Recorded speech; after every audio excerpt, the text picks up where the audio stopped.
O Cultivando Saberes se encontra no município de Marechal Cândido Rondon e eu estou aqui com o Johnny Luckman, que é o coordenador geral aqui das atividades do CAPA, né? E ele vai explicar um pouco melhor para nós, vai explicar para nós o que é o CAPA, quais são as atividades que o CAPA faz, como é que ele existe, contando um pouco da história, para depois nós também falarmos dos projetos que são vários projetos, mas para a gente destacar alguns projetos bastante importantes aqui na região oeste e, na verdade, para todo mundo, né? Por isso que a gente quer compartilhar aqui no Cultivando Saberes. Johnny, muito obrigada por aceitar falar conosco. E vamos lá, o CAPA, o que é o CAPA, né? Muito bom, Nilce. Obrigado pela oportunidade, né, de fazer essa partilha, de contextualizar um pouco desse trabalho que é realizado pela instituição. Acredito que, de fato, existe uma importância muito significativa, né, de ações como essa de compartilhar experiências, né, e o CAPA tem esse compromisso historicamente, está há mais de 25 anos aqui no território do Oeste do Paraná, com essa pauta de disseminar informações positivas no campo da segurança alimentar, da agroecologia, que vamos falar mais, né? Isso aí. O CAPA é um programa da Fundação Luterana de Diaconia. O CAPA é Centro de Apoio e Promoção da Agroecologia. Ele já tem mais de 40 anos de história de atuação no sul do Brasil. Especificamente aqui é um pouco mais recente, no Oeste do Paraná, mas já fazem quase 3 décadas que já está aqui nesse território atuando, né, com um propósito que vem muito alicerçado desde o começo da história da fundação dessa iniciativa, desse projeto, né, que era apoiar famílias agricultoras, né, num processo em que a gente viveu nesse país, que foi o período ali da década de 70, onde é que foi a introdução, né, desse pacote tecnológico, né, seja agrotóxicos, sementes ou mecanização, né, de larga escala, e muitas vezes esses pacotes não estavam dimensionados para uma realidade da agricultura familiar. E a gente viveu um período muito triste, né, da agricultura, né, de endividamento, enfim, de as famílias perderem suas propriedades, né, pelo endividamento. E aí, nesse contexto, o CAPA nasce, né, com um propósito muito direcionado para buscar construir alternativas junto com as famílias da agricultura, né, da agricultura familiar em especial, a ter uma vida digna no campo, né? E essa foi a missão, né? E aí, claro que de imediato foi uma postura também de buscar uma alternativa ao pacote tecnológico que estava sendo oferecido, né? Esse período que a gente chama de Revolução Verde, né? Então, o CAPA fez um processo de construção a buscar soluções para fugir disso, né? E aí, obviamente, na época a gente já tinha o movimento da agricultura alternativa, depois se fortaleceu a questão da agricultura orgânica, e aí na década de 90 que a própria agroecologia começou a ser promovida e debatida nos grandes espaços de reflexão nacional. E aqui lembro da Ana Primavera, uma engenheira agrônoma assim, que é considerada a mãe da agroecologia no Brasil. Ela tem uma importância para as ciências agrárias de forma geral, em especial para a área de solos, né, porque ela tem inúmeras contribuições para o manejo ecológico do solo, enfim. E aí, então, que toma mais corpo esse movimento da agroecologia, não só pelo simples fato de ser um movimento que trabalha dentro da lógica da substituição de insumos, mas porque faz um debate político também em relação às disputas que precisam ser refletidas no campo da agricultura, né? E aí a agroecologia acho que contribui significativamente para esse debate e se fortalece nessa lógica, né? Também como um movimento, né, que produz comida, tem técnicas produtivas, assume um debate político, né, de oposição, de denúncia, né, em relação às sementes transgênicas, às sementes não livres, exatamente, dominadas, né, pelas grandes corporações. Tem toda essa repercussão em relação à questão dos agrotóxicos, do enfrentamento, mas também assume um protagonismo de anúncio, né? Porque assim, a gente também precisa se colocar nesse contexto, que existe uma alternativa, existe um caminho, né? E acho que essa é um pouco da trajetória que o CAPA constitui, né, nessa construção.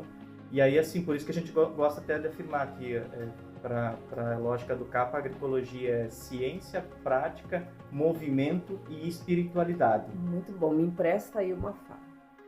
Quando você fala da Revolução Verde, a gente tem que entender que junto com o pacote tecnológico vem toda uma negação dos saberes tradicionais, dos saberes populares, aquilo que já está no nosso território e que é o que as pessoas sabem, aprenderam a fazer ao longo do tempo. A ciência se soma a isso no sentido de negar esses saberes, que são saberes fundamentais para a agroecologia, são saberes fundamentais na produção, por exemplo, de fitoterápicos, que a gente tem uma região aqui muito promissora. Sim, nesse sentido, e tem que andar com a agroecologia, produzir medicamentos ou fitoterápicos como alternativa, não tem outra alternativa que não a agroecologia. E por muito tempo, e isso está muito forte ainda, por isso eu te pergunto, esse produtor que se manteve insistindo em armazenar semente, guardião de semente, em produzir alimentos diversos para sua família, as mulheres têm um papel muito forte aí, uma presença muito importante, ele foi tratado como ignorante. Como ignorante é aquele que, e continua sendo tratado, então é muito forte. Se você não adota o pacote tecnológico é porque você é ignorante, quer voltar a pegar no cabo da enxada. Sim. Você quer voltar para a caverna, né, da tecnologia. E, na verdade, o que a gente tem visto e ouvido hoje é que talvez essas pessoas que fizeram, eu chamaria de resistência. Elas podem ser hoje o caminho, inclusive quem nos possibilita e detém os conhecimentos, inclusive são do interesse das grandes indústrias alimentícias, porque há uma negação em todo mundo da compra desses produtos envenenados, né? E a gente está com um problema, inclusive, com preços de alimentos. Sim. Então, Johnny, assim, como é que isso reflete aqui? Porque vocês estão trabalhando com um produtor de orgânico, vocês estão trabalhando com as comunidades também num processo de conscientização, né, de preconceitos. O primeiro preconceito a enfrentar é esse, né?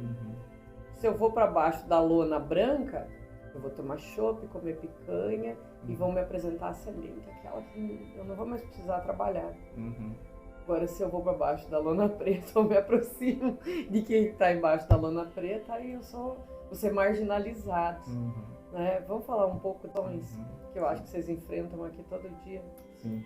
Eu acho que é um ponto bem interessante por conta dessa perspectiva, né? De quando a gente diz que a agroecologia é ciência prática em movimento, a questão prática é onde é que se coloca um contexto de acúmulo das experiências repassadas de forma direta entre as famílias agricultoras, ou seja, de uma forma ancestral dos saberes, por exemplo, por que a gente planta em determinada fase da lua, né? Então essas coisas foram repassadas, né? Ou da mesma forma da importância de se guardar e selecionar determinados frutos para ter semente para a próxima safra, né? Então, e isso são alguns exemplos da imensidão do que é os saberes ancestrais, os saberes tradicionais e da importância que eles representam, né? E a agroecologia ela representa essa força, né, de fazer a promoção desses saberes, né, e também construir estratégias em que a gente possa evidenciar a importância desses saberes numa sociedade que muitas vezes é muito cartesiana, né, numa lógica acadêmica, regrada, de estatística, e tem coisas que a gente não consegue colocar numa estatística, né, são coisas que estão no conhecimento popular, no domínio popular, né. E acho que a agroecologia, ela dá voz, né? Ela dá voz, ela dá espaço, ela é o espaço, ela é a representação dessas forças, né? Dessas resistências, né? Como tu falou, né? Dessas pessoas, né? Porque a agroecologia, ela não é um contexto em que a gente consegue dimensionar num conceito, mas ela é as práticas, as experiências, as vivências que são acumuladas aí pelas diferentes formas de vivenciar a agroecologia, seja no campo, né, e hoje até mesmo na cidade, né, porque a gente já fala de guardiões de sementes urbanos, né, então sim, a gente tem pessoas nos espaços urbanos, né, também fazendo esse debate da importância da preservação da semente, né? O debate da territorialidade, né? Não tem como discutir saber ancestral e desconectar do território, né? Da territorialidade, né? E a importância de se ter territórios, né? Também garantidos, né? Para produzir comida, né? Acho que essas são pautas que estão com muita força no dia a dia, né? E sendo aí canalizados nessas diferentes resistências que a agroecologia representa no debate das instituições, das pessoas, né, nas incidências políticas, né, que são importantes para que a gente possa ter políticas públicas para garantir o fortalecimento dessas pessoas, né, disso que a agroecologia representa hoje a nível nacional. A gente tem andado nos municípios e percebido que em alguns lugares as pessoas têm feito um trabalho lindíssimo de produzir alimentos. Isso vai para a merenda escolar. Quem não quer colocar comida boa, comida de verdade na mesa da sua família, dos seus, né? Então a gente tem visto um trabalho lindíssimo desses produtores e produtoras, principalmente, que produzem frutas, que produzem panificação, mas que produzem coisas lá na terra mesmo, que a terra dá. E que levam para a merenda escolar, que levam para as pessoas mais carentes do município, mas do lado tem uma lavoura que, enfim, lança o veneno e acaba se perdendo, né? Então tem um trabalho político, público, né? Ligado aos municípios. Eu não sei se o CAPA tem alguma relação aí, se ele tem contribuído ou poderia contribuir. Isso é uma pergunta, uma dúvida que eu tenho. E também tem essa questão da consciência, de que o outro também precisa poder desenvolver isso. Na verdade, ele está, talvez eu diria até que ele está salvando o futuro da humanidade, em termos alimentares ao menos. Né? Esse que está produzindo comida, esse que está produzindo biodiversidade, né? De forma diversa e garantindo esses frutos. Qual que é a relação do CAPA com essa ação? Ele consegue ter alguma interferência nas ações dos municípios, ou nós precisaríamos de aliados um pouco mais distantes? Eu acho que, assim, na minha opinião, acho que o maior desafio que a gente vivencia é um desafio em relação à motivação dos gestores públicos, né, com a pauta, né, com a preocupação, né? Não tem como falar em relação a influência ou a deriva dos agrotóxicos e não correlacionar com a saúde pública dos municípios e o caos que a gente vivencia em número, por exemplo, de pessoas adoecidas ou enfermas, né, com câncer, com tumores, né, aqui no nosso território. É assustador, né, você passar por esses hospitais que fazem esse tipo de tratamento. E nós já temos pesquisas, inclusive já da tem UNOS, evidências exatamente concretas, né, correlacionando essa questão.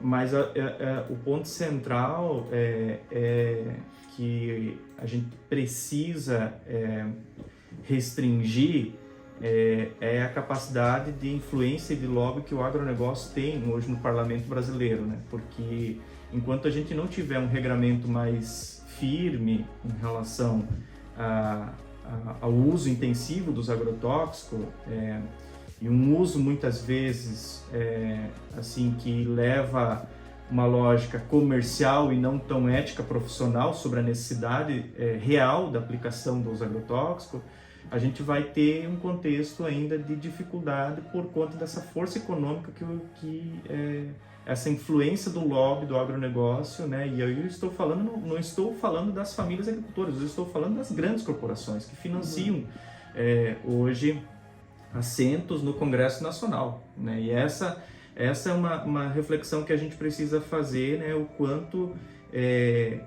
até quando nós vamos permitir isso, né? Porque nossa saúde pública está sobrecarregada, né? E a gente não faz esse debate, então, e ao mesmo tempo, não basta a influência que se tem, hoje a gente tem uma isenção tributária nos agrotóxicos. O que rende um significativo orçamento para as corporações que comercializam agrotóxico, né? E por uma questão lógica de saúde pública, deveria se ter uma tributação altíssima em cima dos agrotóxicos para que a gente pudesse minimamente investir em saúde pública e em alternativas para não usar. Porque assim, enquanto a gente não tiver esse tipo de entendimento, nossa sociedade vai caminhar para uma lógica de exploração econômica sempre refém das empresas, né? E esse acho que é o desafio, assim. Então, a gente fala dos municípios porque a realidade se materializa aqui, mas a gente precisa entender que o contexto é um problema crônico nacional, né? Então, assim, e acho que aí tem movimentos muito interessantes, por exemplo, como a própria Articulação Nacional da Agroecologia, que tem feito incidências em determinados espaços do governo federal para pautar essa reflexão mais crítica em relação à importância de se discutir sistemas alternativos e como financiar. E eu acho que como financiar a gente tem condição, né, porque a gente vê a proporção que é o plano safra do agronegócio e que é o plano safra da agricultura familiar. Então a gente tem condições de olhar para um orçamento nacional e investir, né, em alternativa. Sim. O CAPA tem vários projetos que estão aqui, tipo um guarda-chuva, né? Eu gostaria, porque aí tem um trabalho de conscientização, tem um trabalho também com a agroecologia, né? Para que a agroecologia possa tomar esse espaço necessário para todos nós hoje, tem todo um trabalho de conscientização que precisa ser feito também. Quais são os principais projetos? Podia contar um pouco para nós? Acho que é bem interessante. Hoje o CAPA tem essa atuação pautada na agroecologia e os projetos basicamente são todos direcionados para essa área, né? Sim. E acho que aqui é importante a gente mencionar, e aí o projeto que eu hoje estou na coordenação, que é o projeto Opaná Chão Indígena, que é uma parceria com a Itaipu Binacional. Então o CAPA tem já uma caminhada longa de parceria com a Itaipu Binacional, com outros convênios, né? Mas esse é o primeiro grande convênio que a gente tem, que é exclusivamente para atuar com comunidades indígenas. E aqui nós estamos falando do povo guarani em específico, né? E aí acho que esse é um aspecto bem interessante, né, de compartilhar um pouco, né, da importância de uma iniciativa em que a gente tem uma região que tem uma negação da presença indígena, né, uma tentativa de apagamento histórico, né, da presença indígena, e ao mesmo tempo, né, com essa negação, esse apagamento, se acumula um preconceito também, né, com relação aos povos indígenas, um racismo, né, que fica muitas vezes acentuado dependendo do contexto do debate dentro da nossa sociedade, né? E aí acho que discutir e oportunizar políticas públicas para comunidades tradicionais e a comunidade indígena é um dever do Estado brasileiro, né? E acho que isso é uma importância nesse novo contexto em que a Itaipu retoma novamente um olhar social, né, com uma grande empresa estatal brasileira e paraguaia, binacional, né, com esse olhar de produzir energia, mas também de olhar para um contexto do investimento social que precisa ser feito nos territórios, né? E o Opaná Chão Indígena, ele atua nessa perspectiva de promover segurança alimentar nas comunidades indígenas, com a pauta da agroecologia. Com orientação técnica, com acompanhamento técnico, com desenvolvimento de unidades produtivas, né? Então tem perfis produtivos, por exemplo, de produção vegetal, de produção animal. Então é um escopo de atuação que está pautado dentro do que as comunidades querem, né? Então assim, foi feito todo... Eles são consultados. Eles são consultados, a demanda é construída com as comunidades. Tem pessoas das comunidades, lideranças das comunidades que são contratadas para atuar com a equipe, né? Então tem uma integração em relação à contribuição das lideranças indígenas com a equipe técnica, né? Que interessante. Então assim ou seja, os saberes tradicionais estão inseridos na dinâmica do trabalho do dia a dia do CAPA. Que maravilha, que trabalha com tecnologia e ciência. Exatamente. Então essa perspectiva foi uma pauta, né, que é difícil você se colocar numa lógica de uma instituição que não é uma instituição indígena. Nós temos um viés indigenista, né? E atuar junto com as comunidades indígenas sem fazer uma inserção também do público dentro desse contexto de trabalho, né? Então eu acho que a gente consegue correlacionar a importância da incidência das lideranças indígenas no dia a dia, de uma equipe que vem com um perfil acadêmico, de experiência técnica tradicional, e encontrando caminhos comuns para produzir comida, por exemplo. O diálogo de saberes. O diálogo de saberes, exatamente. O diálogo de saberes que é tão importante, a gente precisa... Ele é, na verdade, o caminho alternativo àquele ataque aos saberes tradicionais. Exatamente. Ou a ciência de se adonar de todos os saberes e pronto, e aí servir alguns senhores, geralmente essas grandes indústrias que, na verdade, levam tudo, né? E aí é um trabalho de conscientização também. Isso. Assim, esse trabalho dentro das comunidades, ele tem um perfil, então, da segurança alimentar. Fortalecer o debate, fortalecer a produção de comida dentro das comunidades. E aí, esse é o objetivo específico para atuar dentro das comunidades. Aí nós temos um objetivo que é a educação antirracista. Esse é um objetivo para atuar com o público não indígena, porque o racismo está na sociedade não indígena, né? Claro. E aí, então, nós temos uma atuação pautada na realização de atividades coletivas, com escolas, com espaços de formação nos municípios onde é que a gente tem comunidades indígenas, com essa pauta de entender o que é o racismo, como se enfrenta o racismo, né? E pensando estratégias pedagógicas para que a gente possa aos poucos, né?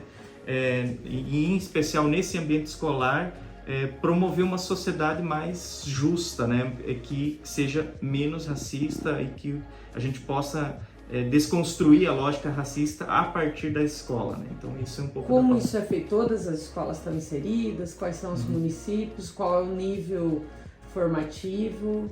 Nós estamos inseridos hoje em aproximadamente 10 municípios no oeste do Paraná, né, e litoral, que são os 2 territórios que esse projeto Opaná abrange. E aí todos esses municípios a gente tem articulações feitas, então muitas vezes são com as próprias prefeituras, Secretaria de Educação, e que media uma aproximação, e a gente entra no calendário pedagógico de formação do município, e tem municípios que a gente tem mais dificuldade, tem municípios que fecham as portas, né? E aí a gente precisa buscar alternativas mais diretas com as escolas, com as professoras, para tentar incidir de alguma forma em alguns espaços, mesmo que o município, pelo viés da prefeitura, a gente não consiga acessar, né? E aí, então, assim, o que é a proposta? É realizar oficinas, oficinas com uma proposta continuada, com os públicos das escolas, em especial professoras, professores, servidores das escolas, diretores, né, para que a gente possa fazer um processo de apropriação. E aí, acho que é importante destacar, né, que a gente também trabalha com a questão dos materiais pedagógicos, né? Por exemplo, a cartilha Quebrando Preconceitos é um material que acabou de sair e que a gente vai utilizando ao longo da realização das oficinas, né, para que as pessoas também possam ter um subsídio pedagógico em mãos, né, para fazer o debate com as crianças durante as aulas. Esse material é distribuído. Esse material será distribuído na realização das oficinas, né, para esses públicos e esses momentos de formação, né. Essa formação ainda não começou? Essa formação ela começou no início já da execução do projeto. E como é que está a receptividade? A receptividade ela é positiva, na maior parte das oficinas a gente tem um feedback muito positivo, uma avaliação muito positiva, né, por conta muitas vezes da carência da temática, porque os municípios hoje, por lei, precisam ter ações de enfrentamento do racismo, né? Ainda bem, né? Ainda bem, exatamente, né? Porque a gente vive um racismo estrutural nesse país, né? E aí acontece que muitas vezes os municípios não conseguem ter ação de qualidade com profissionais preparadas, né? Enfim, da área, né? Para fazer o diálogo assertivo, né? E aí por isso que o projeto se propôs com essa atuação de entrar com esse viés da educação antirracista, com a contratação de pessoas também especializadas do campo pedagógico para atuar em parceria com os municípios, né? Então, assim, nós estamos, por exemplo, aplicando questionários nas oficinas para identificar quanto que esse debate da educação antirracista ele está ativo dentro dos municípios, né? A gente vem tendo resultados bem interessantes, né? E começa a interpretar o quanto alarmante é a dificuldade ainda de ter iniciativas continuadas nos municípios e esse entendimento propriamente do que significa o racismo, né, vivenciado no dia a dia, né, nos diferentes âmbitos, né. Então acho que é uma informação bem interessante, né.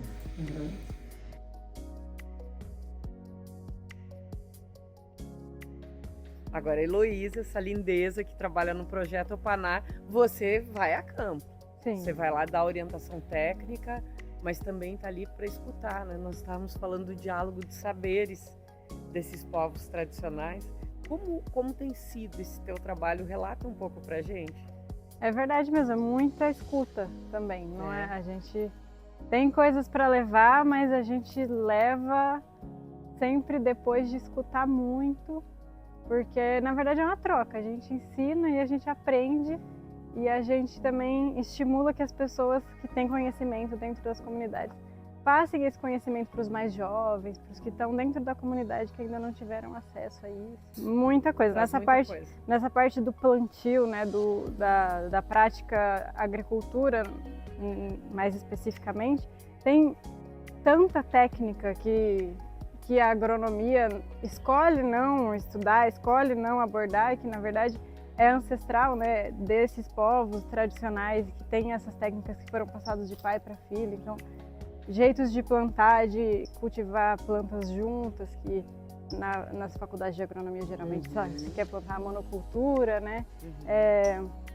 Modos de rotação de cultura, eles utilizam ainda técnicas, por exemplo, fogo para limpar algumas áreas.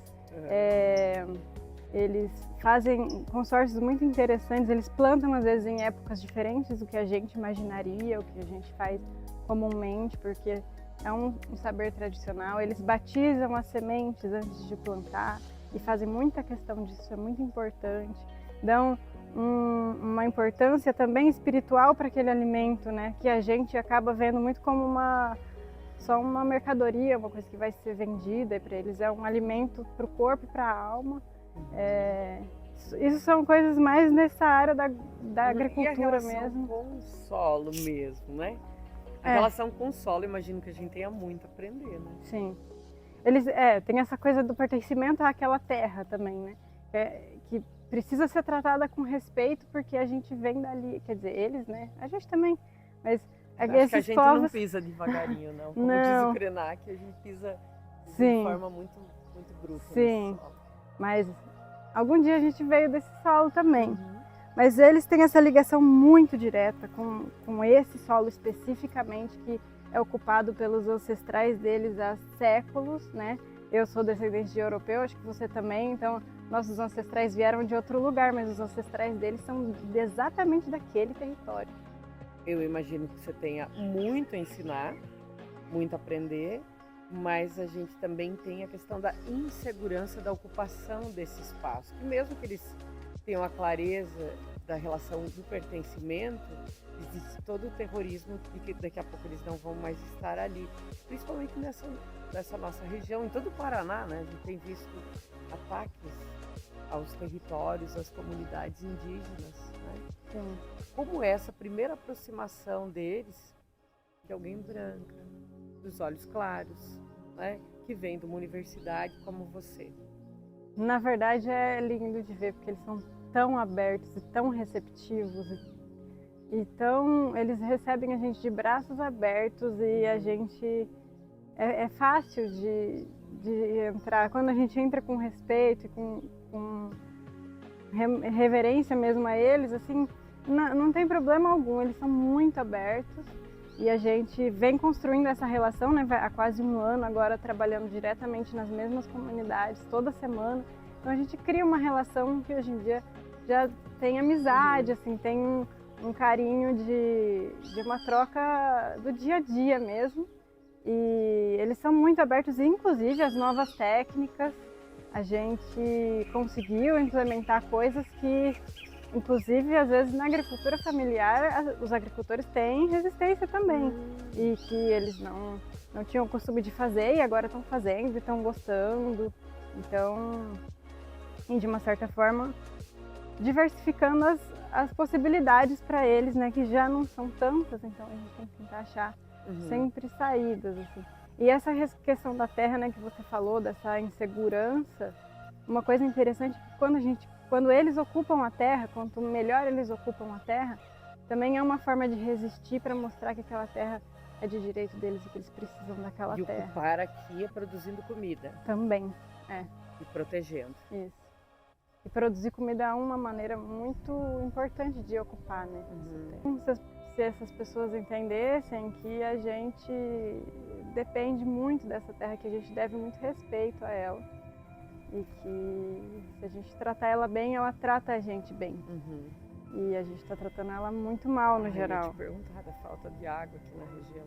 Muito grave, muito difícil. Inclusive algumas aldeias têm problema, inclusive de abastecimento de água.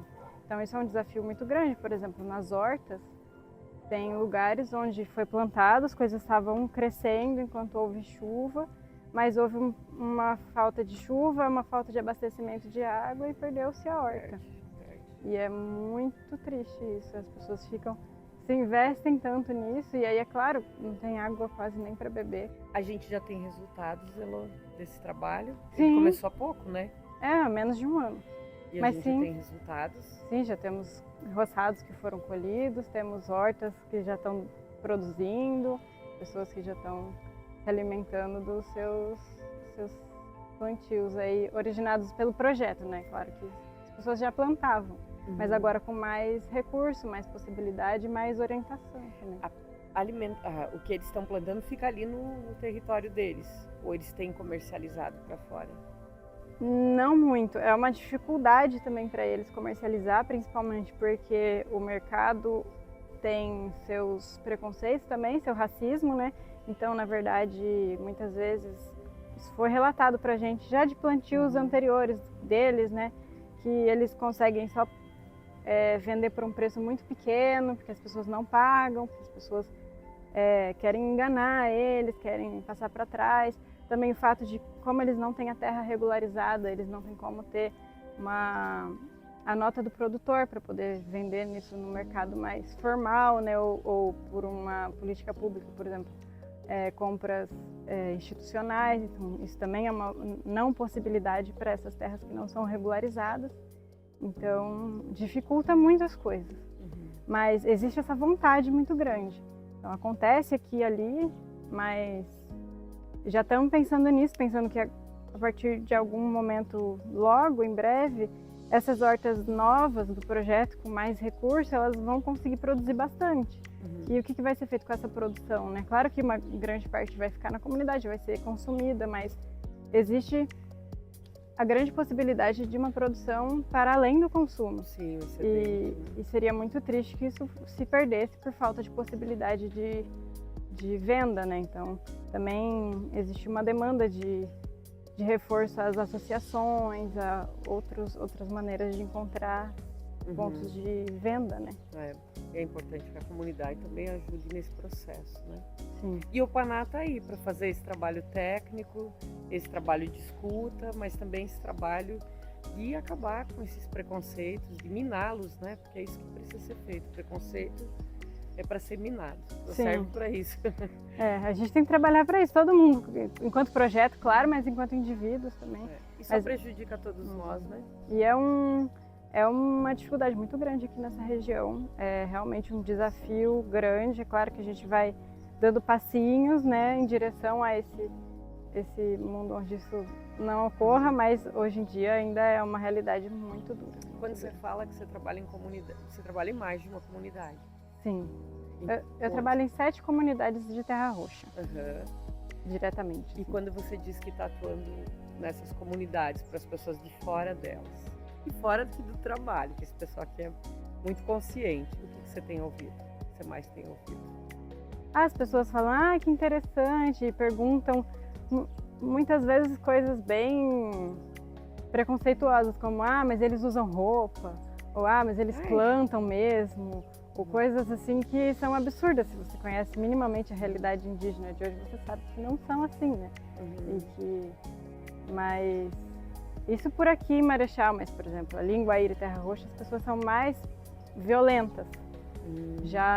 Já escutamos frases do tipo, vocês vão ajudar os índios a invadirem terras, vocês estão, sabe, isso é coisa de invasor, de terrorista, vocês estão ajudando eles, como que isso, né, as pessoas revoltadas mesmo com esse tipo de coisa. Ou seja, um trabalho que você entendemos que é um trabalho que ajuda não só essas comunidades, mas pode trazer benefícios para todos, importantes, que essas pessoas estejam bem também é fundamental para que a gente fique bem.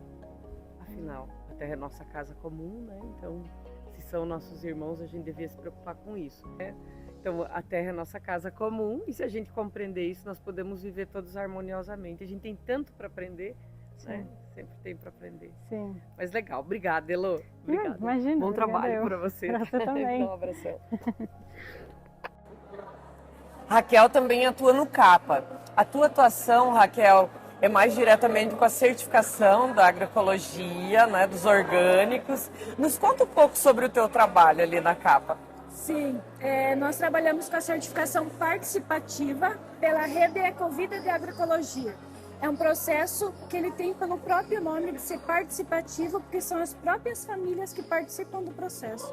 Então é diferente de um processo de auditoria onde vem uma pessoa externa fazer a validação da certificação orgânica. São os próprios grupos de famílias que se visitam, trocam experiências, trocam mudas, trocam sementes, trocam ideias de manejo. Às vezes uma família que está com uma dificuldade em um determinado processo, a outra já superou. Então eles mesmos fazem esse processo de validação. Então a gente poderia chamar esse processo de uma troca de saberes? Sim, podemos sim, e é por isso que tem o nome de certificação participativa, porque envolve diversos atores, as famílias agricultoras, a equipe técnica, as organizações, associações, cooperativas, os grupos, então podemos sim chamar desse nome. E nós vamos, com essa troca de saberes e a divulgação desse trabalho, nós vamos cultivando saberes. Raquel, outra questão é o ASEMPRE, que nós vamos visitar logo em seguidinho, as pessoas vão poder acompanhar esse trabalho lá em loco, né? Porque funciona, enfim, qual o horário, quem entrega lá. Mas qual é o trabalho da CAPA junto ao ASEMPRE? A ASEMPRE é uma associação de produtores ecológicos e famílias agricultoras ecológicas que já tem 30 anos de existência em Marechal Cândido Rondon. Existência e resistência. Existência e resistência, exatamente. E lá eles trabalham principalmente então com a linha de produtos ecológicos certificados, e Marechal Cândido Rondon tem um diferencial que é uma lei de PENAI orgânico. Então, onde garante, né, que até 100% dos alimentos comercializados na merenda escolar sejam produtos orgânicos certificados. Quem operacionaliza esse programa é a SEMPRE, por meio da assessoria da equipe técnica do CAPA. Famílias que estão inseridas nesse processo são famílias ligadas à Rede Ecovida. Que bacana. E o Rondon consegue atender os 100% ou ainda não, né? A gente tinha uma meta, mas assim, a meta era para ser atingida de 100% no tempo da pandemia. Então nós precisamos reorganizar. Hoje nós estamos em torno de 92% do que é entregue na merenda escolar, que é orgânico certificado. Se algum gestor quiser entender esse modelo, esse caso de sucesso, digamos assim, algum município quiser visitar vocês fazem esse atendimento e dão as dicas, porque a gente tem conversado com muitos municípios e todos gostariam de chegar nesse ponto, mas não sabem como. Como a CAPA poderia ajudar? Sim, nós temos lá o Conselho de Segurança Alimentar organizado, né, que é muito puxado pela sociedade civil, inclusive nós estamos na presidência do Conselho. Nós temos um apoio muito significativo da nutricionista do município e nós temos muito essa vontade de divulgar essa política pública.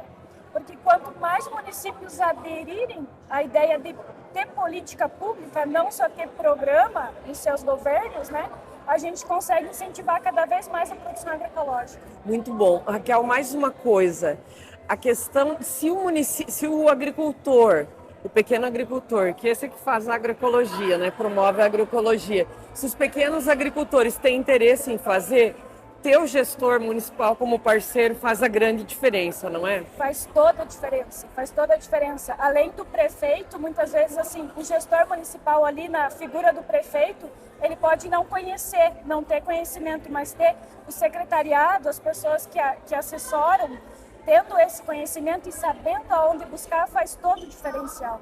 Muito bom. Muito obrigada. Vamos conhecer a SEMPRE? Bora, vamos lá. conhecer a SEMPRE. Obrigada. Gente, eu tô aqui com a Márcia, nós sempre, e a gente está vendo uma variedade bem grande de produtos da agricultura familiar, né, Márcia? Isso. São produtos da agricultura familiar e a maioria deles de produção orgânica certificada. Olha que coisa linda, gente. Coisa bonita. Só produto bom aqui. Só. Márcia, Miriam, estamos aqui para atender os produtores. E aqui, quantos produtores fornecem? Tem uma média? A associação hoje ela está com 70 associados. Tem alguns de fora do sudoeste do Paraná, principalmente. Mercedes, Pato Bragado e a maioria é aqui de Marechal mesmo. Ativos mesmo que trazem com uma certa frequência são uns 15, 20 por aí, né? Olha só, então esses 15, 20, tudo que eles tiverem de excedente pode vir para cá ou são produtos específicos? Assim, eles normalmente quem tem fixo, esses 15, 20 aí que tem fixo mesmo, eles têm os dias certos de trazerem. Aí os demais, eles são às vezes produtores que não têm tanta produção, que tem mais um excedente, que daí eles trazem quando tem, né? Por exemplo, se a pessoa limão, todo mundo tem agora, né? Agora é a época do limão. Sim. Se tiver limão, dá para trazer tudo aqui ou tem uma limitação? Derrubando limão. Não, tem uma limitação, porque assim, a demanda hoje não é assim tão grande, e daí assim, quando tem demais acaba sobrando, daí tem um limite, daí a gente dá uma dividida. Tem esses associados que trazem todos os dias, então a gente limita uma certa quantia por associado. Então, tem, daí hoje você traz, amanhã você traz, sempre ter sempre fresquinho, né? Vamos mostrar para o pessoal que a gente tem aqui? Que é uma variedade bem grande, gente. Isso. Vamos lá. Me ajuda, Márcia? Esse aqui então é o limão comum, o limão rosa, como alguns conhecem. Esse aqui é o tomate, rabanete, abobrinha, pepino, tomate também. Tem 2 valores de tomate, são selecionados. Tem lima, repolho, aqui tem chuchu, hibisco, mamão, banana. Aqui tem um pouco de batata doce, alho, bergamota, laranja. Isso, agora tá a temporada dos citros. A gente tem outros produtos, né? Vamos mostrar esses aqui também? Aqui a gente tem o vinagre que é feito por um produtor aqui da nossa cidade mesmo, um vinagre de uva, de produção orgânica. Aí aqui a gente tem algumas partes de vinagres, eles são certificados também, mas a gente já compra de escala comercial. Esse macarrão, ele é feito por uma associada nossa que é ali de Pato Bragado, é orgânico também. Inclusive esse ali a gente vende bastante para merenda escolar. Produtos de qualidade, produto que faz com que a economia fique girando aqui na região, né? Sim. Esses são já produtos coloniais. Cachaça. Pode faltar. E aqui tem mais coisa. Isso. Aqui tem a linha de panificados, que também é parte colonial. Esses então não são certificados, são só de agricultura familiar também. Nós temos uma produtora que é a Márcia Brown, lá de Guiporã. Ela fornece a maioria dos nossos panificados e ela também atende parte da merenda escolar para, às vezes, precisa pães ou outras coisas de panificados, ela atende bastante também. E não pode faltar o vinho, né? Isso. E entre algumas outras variedades. Sim, tem café, tem... esse extrato de tomate ali, ele é orgânico certificado também. E esse ali, o pessoal vem lá de Verê, o pessoal comprou o tomate conosco, levou lá, processou e trouxe de volta para vender aqui, também para merenda escolar. Aqui a Márcia está me mostrando que tem mais alguns produtos, cereais. Isso, aqui nós temos umas partes de cereais, tem fubá, moído na pedra, tem as partes de farinhas integrais, farinha branca, flocos de centeio. Então tem uma diversidade de produtos aqui da parte de cereais, Ovos, que também são orgânicos. Isso, nós temos ovos que vêm aqui dos produtores, nossos associados. Também tem a parte de embutidos, linguiça, defumados, queijo, nata, leite também recebemos. Não podia faltar o torresmo. Torresmo, isso mesmo. Arroz também, amora, que o pessoal vai colhendo e vai armazenando e depois tem para oferecer quando é fora de época. Polpa de fruta, mandioca, Mel, né? Mel isso, também. temos o mel também. Mel agora, hein, gente? Antes do inverno é ótimo. E aqui o que Maravilhoso. mais temos? Tem peixe, tem filé de peixe, mandioca, Completo. isso, E aquelas linguiças. sim. E mais os vegetais. Parte de folhosas, alface, couve-folha, almeirão, tempero verde, dessa linha aqui. Assim, além de atender o público aqui, a gente está aberto todos os dias de segunda a sexta, das 8 horas ao meio-dia, das 13h30 às 17h30 e aos sábados das 8 às 11h30. Então, o produtor e a produtora tem um lugar onde deixar sua produção e a população tem onde vir buscar, comprar seus produtos para levar para casa, para levar para a família. Que é Isso aqui na mesmo. Sempre, gente. Em horário comercial, os horários que a Isso. Márcia acabou de nos falar. Isso aí.